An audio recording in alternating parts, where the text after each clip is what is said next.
Well, today, when we're going to do a bit more reflecting on what is Pay for Success, or what's called payment by results in the UK. NFF is a 35-year-old community development financial institution, which means that we have a vision of the world where capital and expertise come together to create a more just and vibrant society. For Pay for Success to really achieve, all of the nominal goals that it could have, was for there to be someone in a market development role. And so that's the role that we took.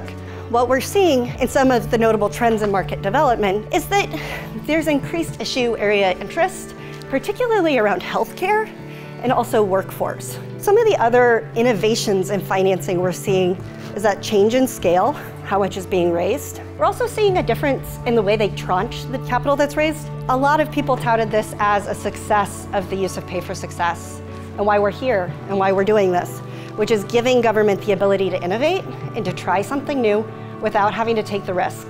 The thing about Pay for Success, or the social impact bond, if you know a little bit about finance, is that bonds typically have, middle level returns, there's middle level risk and so forth. These had what I would call, as someone who actually did study finance in grad school, has an equity risk. So it's actually very risky in the sense of the project's range of possible outcomes. And this was kind of our bottom line in thinking about the book. Like, if you're going to do this, you just need to understand the true cost. You need to develop these partnerships ahead of time. You have to figure out the data sharing agreements, what kind of data infrastructure you need. And then you can build an evidence base for these certain kinds of programs and interventions where this kind of a structure can work well. You can imagine this working out in all sorts of different ways.